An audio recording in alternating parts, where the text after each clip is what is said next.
aqui o nosso recursozinho aqui. Eu vou ver aqui, deixa eu ver aqui, eu vou tirar esse fundo, vou ver se eu tiro ele. Eu também trouxe um livro para nos ajudar aqui, que é Respostas Católicas, de um dos mais proeminentes teólogos da Igreja Católica atualmente, aqui no Brasil e em relevância no mundo. Você deve conhecer ele, Padre Paulo Ricardo. Rapaz, ele representa o conservadorismo católico. Se ele pudesse, ele fazia as missas dele em latim. A missa dele, se ele pudesse, seria totalmente tridentina, se ele pudesse. Mas ele tem um bispo acima dele, né? Então ele não pode fazer. Aí ele não pode fazer. Paulo, você quer conhecer o catolicismo raiz? Vira seguidor do Padre Paulo Ricardo. Você vai aprender a cantar em latim, vai cantar canto gregoriano. Olha, você vai ficar. Terminou a aula, você vai ser um católico de carteirinha. É mesmo. E vai recitar o Concílio de Trento de frente para trás, de trás para frente. Ele é mestre. Eu disse, então. Nossa, ele fala assim com uma tranquilidade. Eu falo, rapaz. Mas eu vou falar uma coisa pra você, brincadeiras à parte, é uma pessoa que eu admiro. Não concordo com a doutrina católica, mas é uma pessoa que eu admiro pela inteligência dele, pela capacidade dele de conseguir transmitir a fé católica. Porque todo mundo consegue, né? Você sabe, né? Sim. É difícil. Sim. Né? Ele consegue interagir com os católicos. Ele consegue interagir com muita facilidade. Ele transita entre os catecismos, os concílios, as bulas, o próprio direito canônico já fixado. Ele consegue transitar com uma grande facilidade. Ele consegue, sim. Aí no nosso diálogo, né? Pode falar? Ele tem uma capacidade de memória impressionante. Ele parece uma caixa de Pandora com um monte de memória. Assim. Qualquer coisa que você falar, ele vai puxar lá, não sei de onde ele vai lembrar. É impressionante. Mas bora. É verdade. Aí eu estou aqui com o Catecismo Católico e, claro, evidentemente, com minha Bíblia de estudo, que já vem com os documentos de Westminster junto. Já está comigo. Já está comigo a Bíblia de estudo com os documentos de Westminster e ainda de quebra os documentos da Igreja Reformada Holandesa, que são as 3 formas de unidade, também estão aqui junto. Já está com o artigo 2, que é em Jesus Cristo, seu único Filho, nosso Senhor, não é? Aí aqui basicamente é aquilo, a proposta foi trabalhar sobre a questão da graça e justificação, que está aqui no Catecismo Católico, que eu peguei aqui o artigo 2 para a gente discutir um pouquinho essa questão, né, da visão católica do que seja a graça e a justificação. Tem vários números. Entendeu? Graça e justificação, número? No caso... parágrafo 1987. Parágrafo 1987. Tá? Porque eu não sei qual é a edição que você tem em mãos. O meu é página 524, da edição típica vaticana. Página 524, mas aí se for diferente, o que vai dar igual é o parágrafo. Parágrafo 1987. Achei. Justificação. Isso. Graça e justificação. Isso, é esse mesmo. Porque aí não tem erro.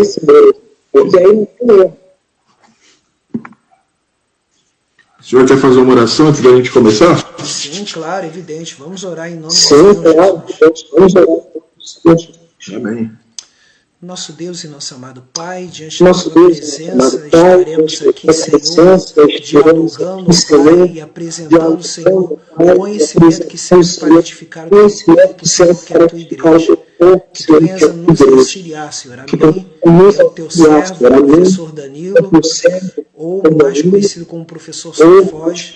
Ó Deus, faz a tua obra no nosso meio e que o teu Espírito Santo seja o nosso guia em tudo que fizermos para a tua honra e para a tua glória e toda a sabedoria em nome de Jesus Cristo, nosso Senhor e Salvador. Amém. Amém. E como a gente não combinou tudo, né? A gente vai ter que combinar como é que vai ficar a questão da leitura, né?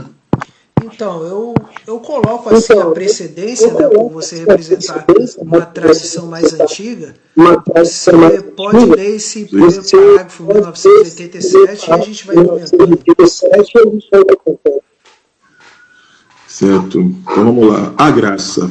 Parte 2, para você que está vendo esse vídeo, nós estamos abordando o Catecismo da Igreja Católica, que é o fundamento da graça. Nós não somos católicos, tanto o pastor Edmário quanto eu, professor Sofós, nós somos cristãos reformados. Ele é um cristão calvinista e eu sou um cristão que segue uma linha mais luterana. E nós vamos conversar um pouco sobre como a teologia católica vê a graça, e nós vamos comparar ele vai comparar com a Confissão de Westminster, e eu vou trazer um pouco da teologia luterana, o que Lutero, o que a teologia luterana, as confissões luteranas vão dizer sobre essa questão da graça. Ele diz assim no Catecismo: a graça é uma participação na vida de Deus, introduzindo-nos na intimidade da vida trinitária. Pelo batismo, o cristão participa na graça de Cristo, cabeça de seu corpo, como filho adotivo. Pode doravante chamar Pai a Deus, em união com seu Filho unigênito, e recebe a vida do Espírito, que lhe infunde a caridade e forma a Igreja. Muito bom, muito interessante. Só me acerta aqui um pouquinho, que a parte aqui, o seu parágrafo, qual que você leu o parágrafo?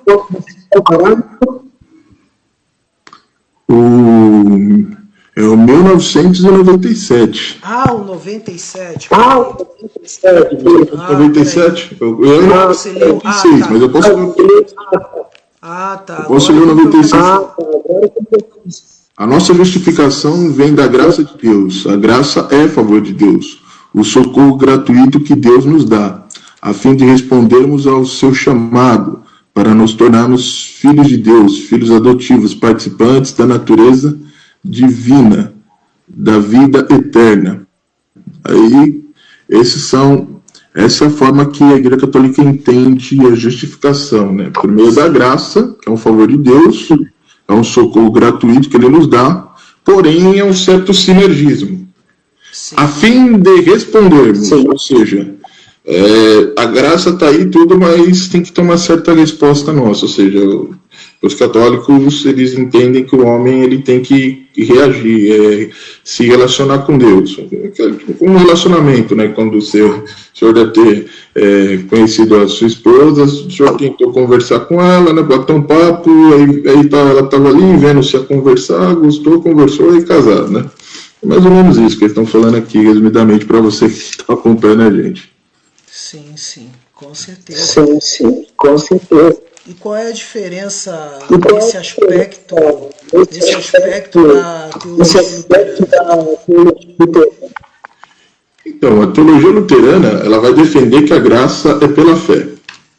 Que justamente foi esse o maior motivo que Lutero e seus adeptos, que ficaram conhecidos como luteranos, né? Por serem partidários de Lutero, acabaram levando o nome junto, né? Tá tudo luterano, né?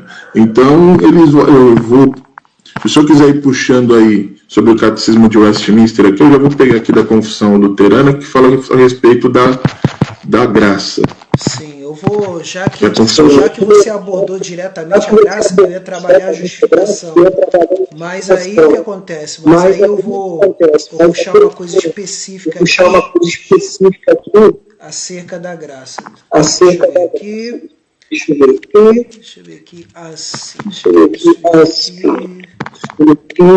Sobre graça. Graça salvadora. Porque no ambiente reformado é o seguinte, quando falamos de graça, há uma distinção distinção em dois aspectos que a graça se apresenta.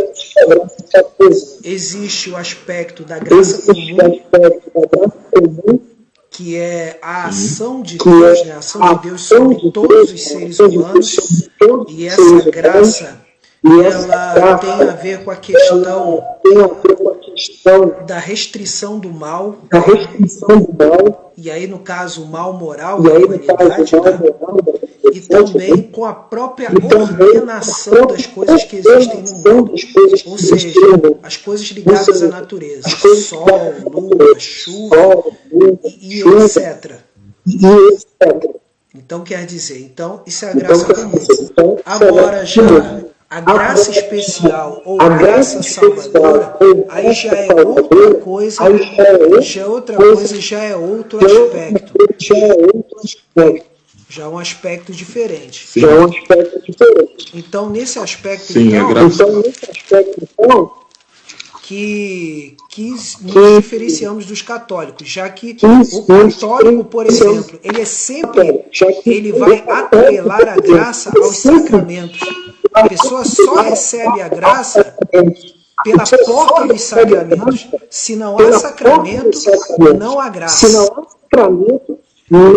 Agora já, nesse aspecto, quando se junta luteranos e calvinistas, o instrumento da graça não é o sacramento, é a fé. Então é isso. Então, aqui, lendo aqui o texto e lendo, e como eu falei, né, o padre Paulo Ricardo acompanha um bom tempo para entender um pouco dessa questão da fé católica. Porque é complicado a gente ouvir de uma doutrina sem alguém que esteja realmente mergulhado nisso. Então, fica um bom tempo mergulhando. Sim. E o que ele disse, que eu entendi, é que eles acreditam na fé. Eles acreditam que a salvação é pela fé, eles não duvidam. O que eles questionam é essa salvação sem nenhum tipo de mérito, de uma meritocracia, ou seja, um tipo de ação humana. Ou seja, eles entendem que, tá bom, nós somos salvos, mas precisa ter ação de nós nos arrependermos. Nós somos salvos, nós temos que praticar boas obras e não cometer o pecado. Por exemplo, se a pessoa comete o pecado, ela perde o estado de graça, ela não está mais em estado de graça. É interessante isso. Eles batem bastante nisso. Você pecou, eles falam, você saiu do seu estado de graça e você precisa voltar, porque é como se a pessoa, é como se a graça não fosse algo que a salvação está ali e está na pessoa, e que ninguém pode tirar, é uma graça salvífica aqui, que é a marca do cristão, que é o selo da salvação pela fé, e a perseverança dos santos. Eles creem que não, que a pessoa, ela tem a graça, mas que ela tem que constantemente estar orando, fazendo penitência, se arrependendo, porque como ela peca, a partir do momento que ela peca, ela se distancia de Deus, ela perde esse estado de graça. E ela precisa voltar a esse status quo, né? Ela precisa voltar por meio de algum tipo de arrependimento e uma penitência, que aí vai ser um padre que vai estipular ali quantas orações a pessoa vai fazer, e aí ela volta àquele estado de graça. Esse aqui é a questão mais forte do catolicismo, é sempre atrelar a salvação ao condicionamento da igreja como mediadora, ou seja, a igreja é mediadora através dos sacramentos. Não há uma mediação direta de Cristo com os membros do seu corpo individualmente, não há. Ou seja, não há uma ideia de uma experiência de salvação individual. Né? A salvação ela tem que estar sempre atrelada à instituição, e a instituição é a igreja, e a igreja que vai, de fato, ministrar essa graça. E aí, a Confissão de Fé de Westminster, muito interessante, e aí ela vai corroborar da seguinte forma. Eu vou ler o segundo parágrafo do capítulo 11, sobre a justificação. É muito interessante nesse aspecto. O parágrafo 2 ele vai dizer o seguinte: assim recebendo e assim se firmando em Cristo e em sua justiça, é o único instrumento de justificação. Ela, contudo, não está sozinha na pessoa justificada, mas sempre anda acompanhada de todas as outras graças salvadoras. Não é uma fé morta, mas opera pelo amor. É interessante isso. Então, esse aspecto aqui interessante, e aqui não fala em nenhum momento a fé ou a graça estarem atreladas ao sacramento específico. E nem algum tipo de estado, né? Assim, eu pequei, pronto, eu não tenho mais a graça. Eu preciso me arrepender, eu preciso fazer algum tipo... O ritual da penitência, o Martinho Lutero, ele vai... Eu até estudei essa questão da penitência porque eu queria entender, porque Lutero ficava tão bravo, né, por questão da penitência. E aí eu comecei a entender, porque na época de Lutero, só para você ter uma ideia, a pessoa quando ela pecava, ela para receber um perdão, ela tinha que ir em várias igrejas diferentes, orar não sei quantas vezes o Pai Nosso e outras ladainhas, e ainda tinha que pagar a indulgência. Sim. Então não bastava só orar, não bastava só ladainha, não bastava muitas vezes subir escada de joelho, não, ainda tinha que pagar a indulgência. Então eu falei, nossa, realmente agora eu compreendo porque Lutero ficou bravo. E voltando à conversa que o senhor falou sobre a questão da igreja, eles creem naquela famosa frase em latim, nulla salus est ecclesia. Exato. Fora da igreja não há salvação. Eles já acrescentam que é fora da igreja católica, porque eles entendem que é a única verdadeira igreja é a católica e que todas as denominações que depois da Reforma Protestante surgiram não são a verdadeira igreja. Então, eles entendem que seriam como seitas. O que é curioso, porque a gente também entende que o catolicismo se tornou eu pelo menos entendo que o catolicismo de uma certa forma virou uma seita, mas tudo bem. Agora eu vou falar um pouco da questão. Felipe Melanchthon, na Confissão de Augsburgo, juntamente com Lutero e outros partidários, ele vai dizer o seguinte a respeito da salvação. Ele vai usar o versículo de Efésios 2, que pela graça foste salvo mediante a fé, isso não vem de vocês, porém é dom de Deus, não vem de obras, para que ninguém se glorie diante dele. Ele diz, aqui não se introduz interpretação nova, é coisa que se pode provar com Agostinho, que trata essa questão diligentemente, também ensina assim, a saber, que alcançamos a graça e nos tornamos justos diante de Deus por intermédio da fé em Cristo, e não por obras, conforme todo o seu livro. Aí ele vai dizer o livro de Santo Agostinho, que é De Spiritu et Litera. O Espírito e a letra. O Agostinho vai para o Sim, seria mais ou menos isso, né? O Espírito e a letra. E tem outro livro, ele não fala aqui, mas tem outro livro que eu tenho, que é de Santo Agostinho, que ele também fala sobre isso, que é Predestinação dos Santos. Sim. É um excelente livro. Ele vai ser o primeiro a tratar sobre essa questão de predestinação, de eleição, e ele vai falar justamente sobre a questão da salvação mediante a fé. Então, como e Felipe Melanchthon estivesse falando, olha, estão acusando a gente de heresia, de sermos hereges, mas a gente só está afirmando aquilo que Agostinho já falou há muito tempo. Ele, por acaso, não é o padre de um dos pais da igreja? Ele não é considerado um dos maiores teólogos? Ele não tem escolas com o nome dele que seguem a doutrina, a filosofia de Agostinho? Pois é, nós estamos apenas falando aquilo que ele já falava há muito tempo atrás. É um ótimo argumento de defesa, não é? Aí eu quero aproveitar só mais uma vez aqui, já o parágrafo 1º da justificação da Comissão de Fé de Westminster, que define assim: o que Deus chama eficazmente, também livremente justifica. Essa justificação não consiste em Deus infundir neles a justiça. Quer dizer, não é uma infusão, ele já quer diferenciar do católico. Consiste em treino, justificação é infusão. mas em perdoar os seus pecados e em considerar e aceitar as suas pessoas como justas. Então isso significa o seguinte, daí que vem a ideia de que não somos nós que aceitamos Jesus, é Jesus a quem nos aceita.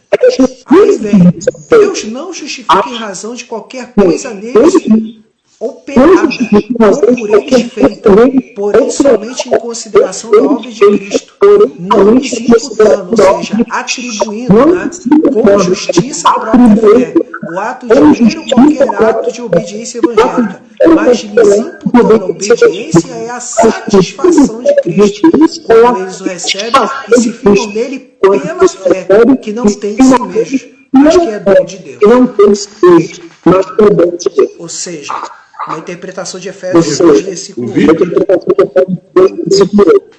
O vídeo está parando um pouco, mas eu estou conseguindo entender. Espero que na gravação o pessoal também consiga, que aí na gravação pode ser com a internet vai desenrolando melhor, mas eu consigo entender o que você falou da confusão. E essa questão de infundir a graça também é uma coisa que a gente para analisar assim, é meio surreal, né? É meio surreal você olhar, nossa, infundir a graça, né? Deus infunde na pessoa a graça. A graça é um favor, né? A palavra graça é favor, é um presente, é algo que não é seu. O que é um presente? É algo que alguém vem e dá e fala, mas por quê?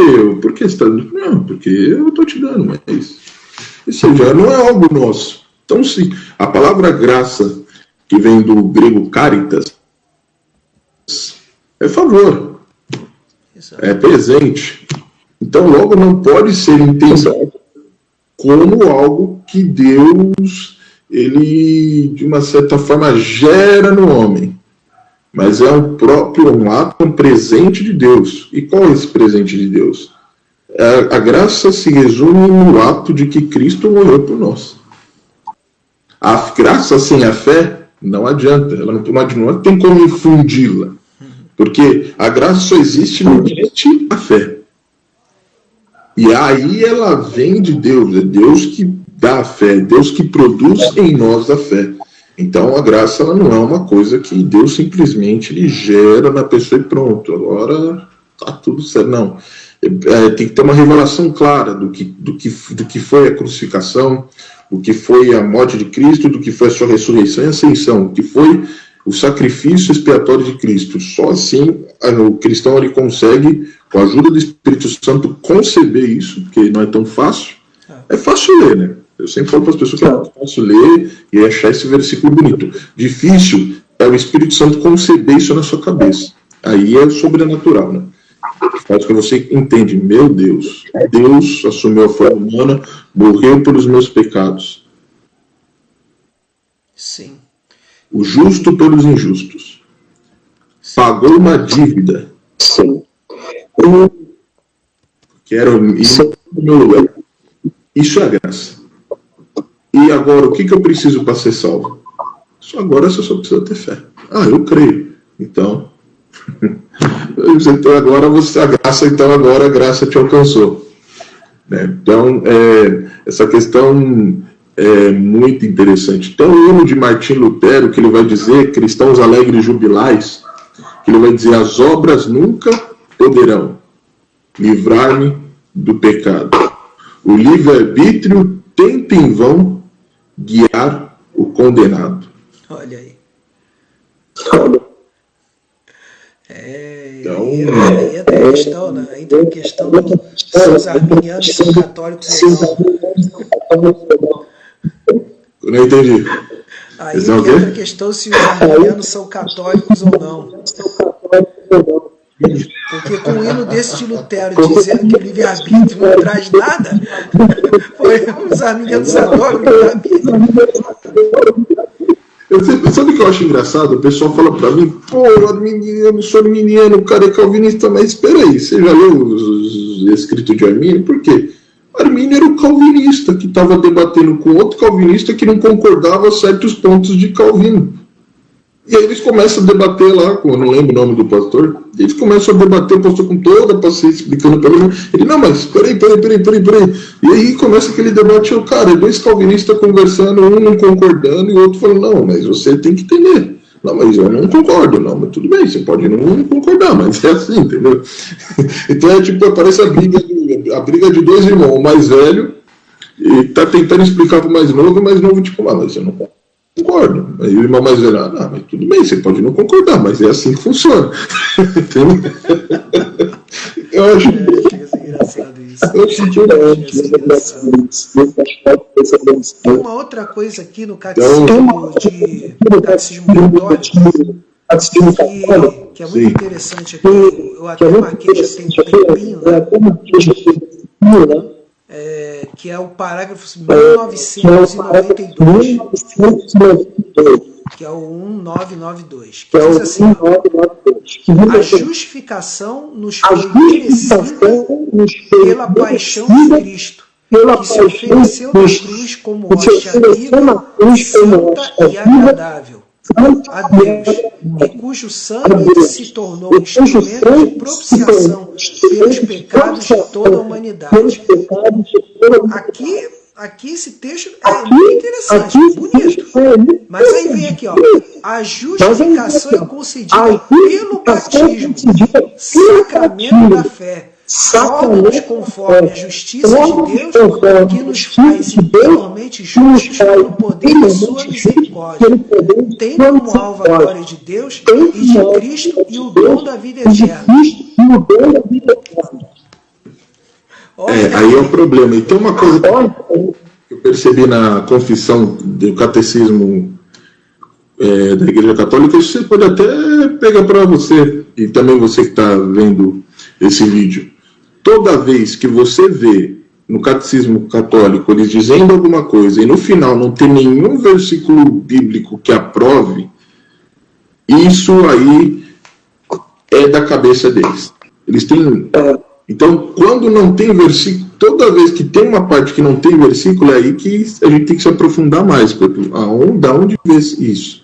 E aí eles colocam aqui embaixo, que no rodapé coloca que é decisão do Concílio de Trento.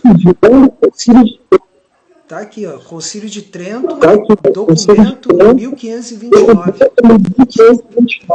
Então, mas aí que tá. A questão dos concílios, aliás, tem gerado um problema até dentro da Igreja Reformada. Por quê? Porque a Igreja Reformada também tem sua culpa, né? Porque assim, quando a Igreja Reformada vai falar de questões doutrinárias, por exemplo, Jesus Cristo, duofisismos, da natureza de Cristo, a divina e a humana. Aí vai lá, não, mas o Concílio de Nicéia, tal, né, combateu o arianismo, tudo, não sei o quê. Aí depois, o Concílio de Trento, o Concílio... Aí, quando os católicos eles fazem a mesma coisa, não, mas espera aí, nem todos os concílios a gente pode dizer que eram, de fato, concílios de teologia, eclesiologia, porque você tem que ver, aí é um problema. Ou a gente trata os concílios com seriedade, ou a gente não pega eles muito para usar como base. Eu acho que esse é o problema. Esse é um ponto que nós... Eu considero o seguinte, dos chamados concílios, né, os primeiros concílios pós-apostólicos, né, que é o primeiro concílio que, sem dúvida, digamos assim, é o concílio da Nova Aliança, que é um concílio assim antigo, que a gente não tem discussão, o primeiro concílio de Jerusalém, em Atos capítulo 15. Esse é indiscutível, a gente não pode discutir nada, que ali é que é definido de maneira bem clara a cisão entre a antiga e a nova aliança. A cisão, você vê ali a cisão da aliança mosaica em relação à nova aliança. Ali é inevitável, ali a gente pode dizer que ali o Shabat saiu,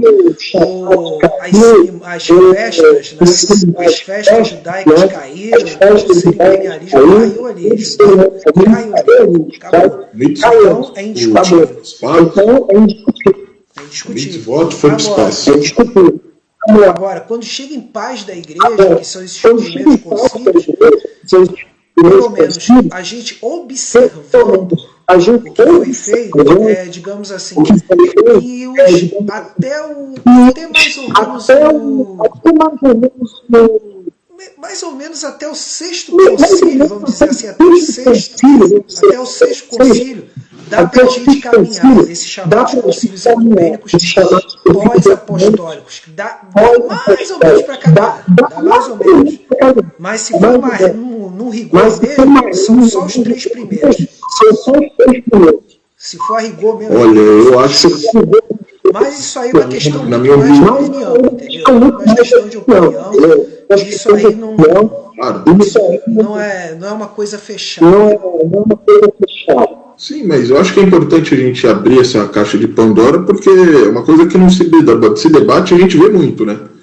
Quando quer se desqualificar a teologia católica, fala, não, mas os concílios você tem que ver que foi presidido por Constantino, então não tem muita validade, porque na verdade, no final, quem decidiu foi Constantino, inclusive os arminianos, eles debatiam nisso.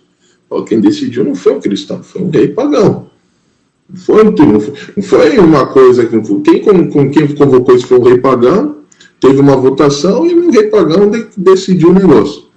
Então, diferente do concílio, por exemplo, de Jerusalém, onde vai a igreja, quem decide é a igreja.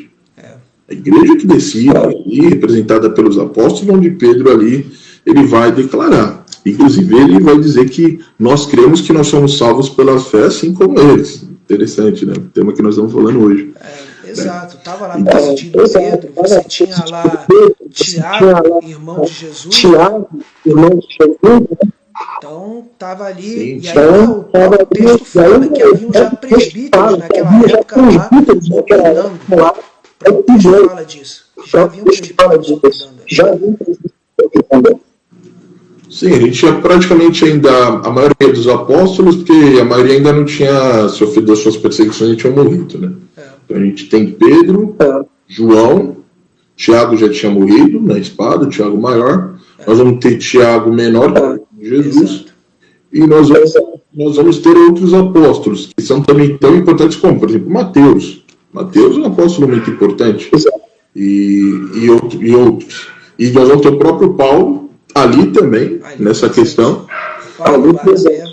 Então nós temos um concílio realmente e a igreja, né? Porque Paulo trouxe a igreja de Antioquia, né? De Antioquia, né? O cara trouxe de Antioquia. Vamos lá, vamos resolver isso aí. Todo mundo. Imagina assim, em Jerusalém, o pessoal fala, mas de onde vem aquela multidão? Quem são eles? É Paulo ali? Não, nós vamos resolver isso aqui agora. Nós vamos resolver isso agora. Não podemos dizer que esse concílio é um concílio verdadeiro, assim, que a igreja pode se basear. Os demais concílios, eu acho que deve se estudar. Deve-se estudar, mas eu acho que é um pouco perigoso colocá-lo, porque sempre que colocar, você vai ter um debate. O católico vai falar, então, tá bom, vocês falam tanto da gente, mas no final, a teologia de vocês é baseada no nosso concílio, nos nossos concílios. Aí a gente vai falar, não, esses concílios não são de vocês, esses concílios são da igreja. Ué, mas a igreja era romana, era sobre Constantino, então você concorda que a igreja verdadeira é a igreja romana. Você está entendendo? Olha, para você ter uma ideia, o primeiro concílio de Nicéia, o bispo de Roma nem estava presente. O bispo Silvestre não estava presente. Como a gente aqui não é católico romano, então a gente não fala papa. O termo papa, isso aí só começa a consolidar com o Gregório Grande. E já é uma outra. Isso daí cabe para um outro vídeo, né? Essa questão do papado, né? O papado, né? O papado aí já é outro vídeo. Aí você já tá botando fogo no parquinho. Calma, pastor. Calma.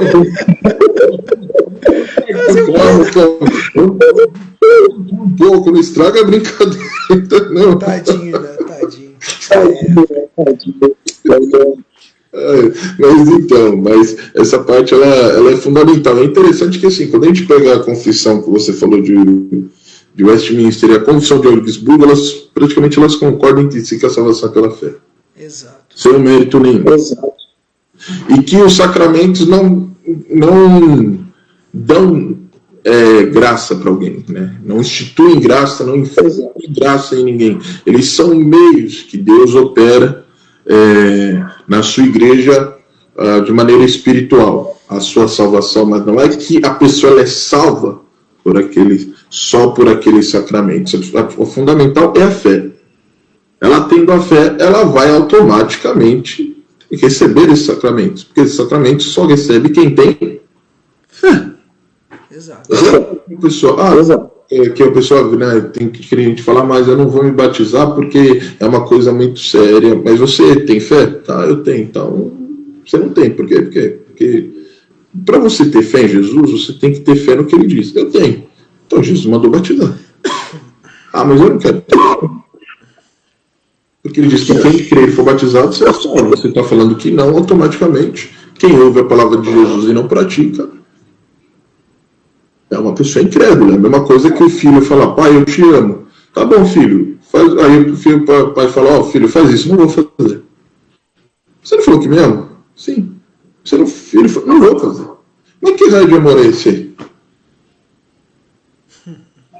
Vai, filho, vai. Não vou fazer. Isso é amor? Não é amor. Isso é um outro tipo de sentimento, mas amor não é.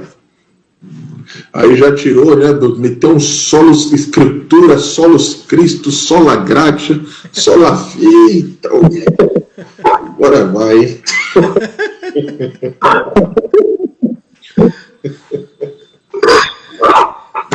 Mas é isso. Mais algum outro comentário que você queira colocar aqui pra gente?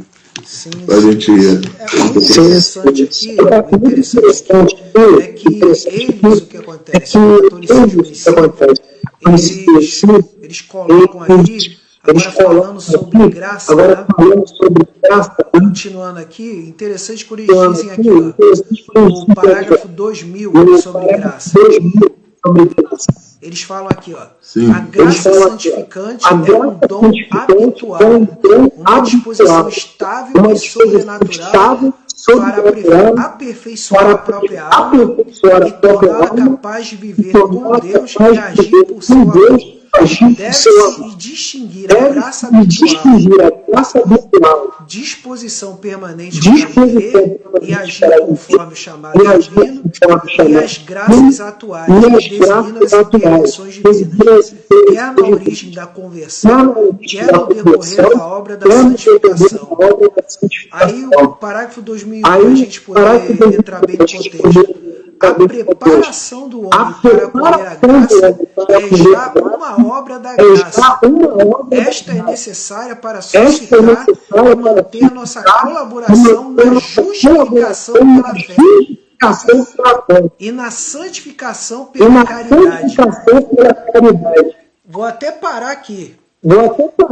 Aqui, e aí que está o ponto. Eles fazem essa distinção de graça habitual, graças atuais, e aí quando vai se desenvolvendo a questão do homem receber essa graça o que acontece? Ela vai preparar a pessoa para receber continuamente a justificação pela fé. Ou seja, o que acontece? Para nós reformados, para nós protestantes, o que acontece? A justificação é um ato único, ela não se repete, mas os católicos falam de uma repetição contínua, ou seja, eles fazem uma confusão tremenda entre justificação e santificação. Tanto que eu me lembro de um programa do padre Paulo Ricardo, que ele disse o seguinte, que ele diz que a diferença que há entre o protestantismo e o catolicismo é a seguinte, é que a justificação é tratada como um ato jurídico e, por ser um ato jurídico, ela anula completamente a questão sacramental da existência da própria missa. Porque a missa sendo renovada constantemente, ela é o motivo de uma justificação pela fé contínua. Mas quando nós dizemos que é um ato jurídico único, onde Deus imputa a nós a paixão e os sofrimentos de Cristo, que aconteceu uma só vez, a missa cai por terra. Porque aí aquele famoso eis o Cordeiro de Deus, que eles levantam a hóstia para cima, né, que tira o pecado do mundo, recebe o nosso sacrifício, Senhor, aí eu não sei se você já foi num culto católico, eu já fui, não, aí eu fico, meu Deus do céu. Eu fiz o catecismo e fiz a primeira comunhão. Você fez a primeira comunhão? É sensação de abate, né? Ei, recebe o nosso sacrifício. Eu falei, nossa, tem alguém, vou lá bater alguém aqui. Ai, meu Deus do céu, vai ser abatido. Agora, hein? Agora vai. A gente olhando assim, a gente olhando assim, né? Não, o pior que assim, uma visão de mundo totalmente diferente. Mas eu vou falar uma coisa para vocês. Se existiu John Hus, se existiu Lutero, existiu outros. Se existiu outros no passado, existiu outros agora. Eles estão lá. Só que eu falo que existem os Nicodemos cristãos, né?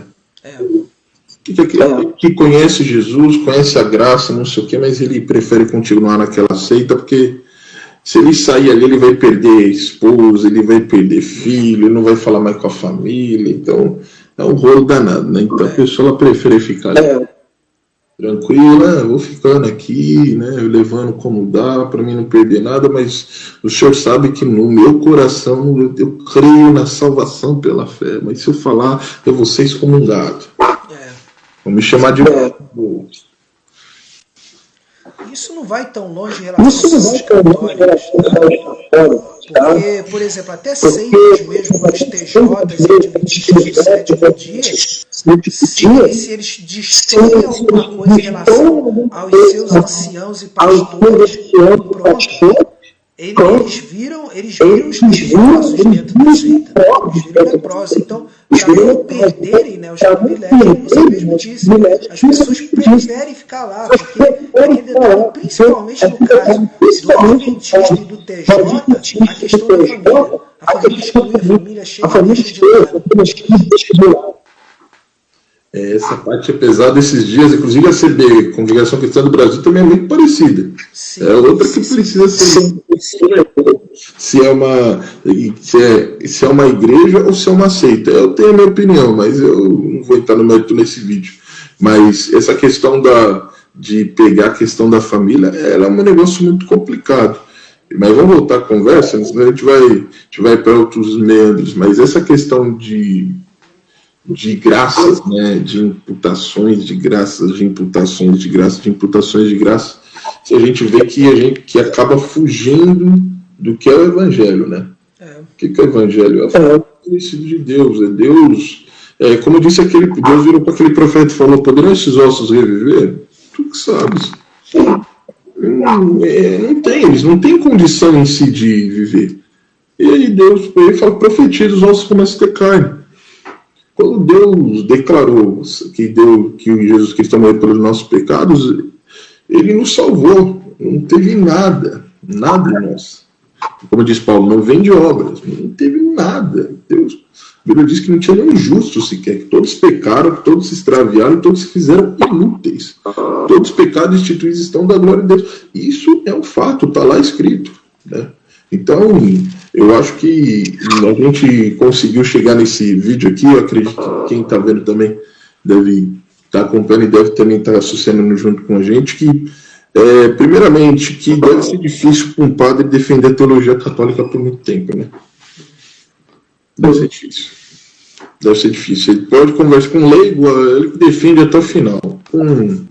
Com alguém da paróquia, com alguém que é do seminário, tudo bem, mas quando ele vai para uma faculdade de teologia, aí fica difícil para ele, né? Você pegar um cristão.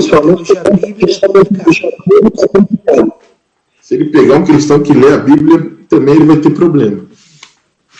Porque aí ele vai falar: olha, desculpa, mas você consegue me explicar aqui Efésios 2, 8? Aí ele vai ter que fazer um malabarismo Danado. E o impressionante é que agora essa frase do Melanchthon ficou na minha cabeça. O que a gente está falando é o que Agostinho já falava, ou seja, vocês estão brigando com vocês mesmos. Vocês estão brigando com a sua própria história. Vocês não dizem que os pais da igreja e tudo, que tem que se inspirar. Pois é, o próprio pai da igreja, Agostinho, de vocês, ele já diz isso. A gente só está reverberando. Sim. Exato. E olha, um comentário aqui só da Confissão de Fé de Westminster, que ela tem um capítulo só voltado para as boas obras. Só voltado para as boas obras. E eu quero ler aqui dois parágrafos que são interessantes, porque, na realidade, quando eu leio esses parágrafos, tá? Todos eles têm as bases bíblicas respectivas, tá? Todos eles têm. Tá? Mas é interessante. Olha só, o parágrafo 1 das boas obras, capítulo 16 da Confissão de Fé de Westminster. É o padrão das igrejas presbiterianas, né? Das igrejas presbiterianas reformadas. Capítulo 16 das boas obras. Vamos lá. 1. Boas obras são somente aquelas que Deus ordena em sua santa palavra, não as que sem autoridade dela são aconselhadas pelos homens, movidos no zelo santo ou sob qualquer outro pretexto de boa intenção. Olha só a questão das boas obras. Agora aqui, ó. Agora um ponto importante. Aí eu vou aqui no parágrafo 7, que elimina qualquer ideia, né? Que agora até uns teólogos católicos recentes falam, né? Sobre uma possibilidade de salvação de não regenerados. Olha o que a Confissão fala. Parágrafo 7, esse mesmo capítulo 16. As obras feitas pelos não regenerados, embora sejam quanto a matéria, coisas que Deus ordena e úteis, tanto a si mesmas como aos outros, contudo procedem de corações não purificados pela fé. Não são feitas devidamente segundo a palavra, nem para um fim justo para a glória de Deus. São, portanto, pecaminosas e não podem agradar a Deus, nem preparar o homem para receber a graça dele. Não obstante, negligenciá-las é ainda mais pecaminoso e ofensivo a Deus. Então, olha a tensão aí que é definida. Se ao mesmo tempo Deus ordena as boas obras a todos os homens, por outro lado, as boas obras não salvam, e essas boas obras dos convertidos, dos não regenerados, daqueles que não nasceram de novo, não são aceitas por Deus. Então, isso é muito interessante isso. Aí tem o texto, né? Os textos que embasam essa questão são 1 Coríntios 13, versículo 3. Cara, agora, porque até agora eu não li Bíblia, né? Mas agora deixa eu ver aqui. 1 Coríntios 13, versículo 3, que vai dizer assim: e ainda que eu distribua todos os meus bens entre os pobres, e ainda que entregue o meu próprio corpo para ser queimado, se não tiver amor, nada disso me aproveitará. E aí o restante é o próprio contexto de 1 Coríntios 13.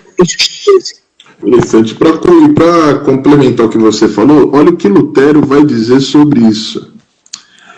Qual é agora a maneira como posso aproximar-me dessa dádiva? Qual é a bolsa em que posso direcionar esse tesouro? É a fé. A saber, a fé com que se crê. Essa faz que abramos as mãos e a bolsa. Pois assim como Deus é o doador por meio do amor, nós somos receptores por meio da fé. Vocês não precisam a merecer mediante a uma vida monástica. Aí ele já começa a bater no pessoal que lá vive nos mosteiros ali, tentando encontrar salvação, porque ele era um monge, os monges, né? Ele fala do terror que é ser monge, né? que é aquela vida de penitência, de arrependimento e de nunca saber se está salvo e de morrer naquela dúvida se foi salvo, né? Sim. Que era o desespero de Lutero. Sim. As suas próprias obras nada têm que ver com esse assunto. Olha, as suas próprias obras nada têm que ver nesse assunto. O único que deve lhes importar é que o deixem ele dar. Desculpa, é porque até a forma com que foi traduzida, que acho que não foi bem isso que ele quis dizer, acho que deve ser a única coisa que é importante é o que ele dá, né? Em outras palavras, que não tenhamos a boca aberta. Eu não tenho que fazer nada, simplesmente ficar quieto e esperar que me coloque a comida na boca. Por assim dizer, dessa maneira o dom é dado por amor e recebido pela fé. Se você crê isso, de tal maneira Deus amou o mundo, dando seu único filho para que todo aquele que nele crê não morra, mas viva eternamente. Então, com toda certeza, é salvo e feliz. Então, Lutero ele é um monergista de carteirinha, né? Ou seja, olha, você não precisa nada. Você precisa levantar um dedo, você não precisa nem abrir a boca, né? Como você está falando, você não precisa fazer nada, você só recebe. Só recebe. Eu acho que essa de Lutero foi perfeita. Vamos pegar o Catecismo da Igreja Católica versus a refutação de Lutero. Vamos ver aí o que Lutero vai refutar. Vamos ver também Calvino. Vamos tentar pegar alguma coisa de Calvino. Calvino, vou dar uma olhada lá para ver o que ele fala lá nas institutas. Vou dar uma olhadinha. Então, deixando vocês as concessões. Vamos direto aos teólogos mesmo. Isso, e aí vamos preparar. Hoje eu tive um dia meio corrido e inesperado, então não deu para me preparar do jeito que eu queria, porque quando a gente conversou, eu falei, poxa, eu vou ter um tempo essa semana, vai dar tranquilo, eu vou sentar, vou olhar o catecismo. Esse tudo uma maravilha, chegou esse final de semana, tanta coisa, começando em serviço novo, muita coisa, rapaz, eu não vou ter tempo.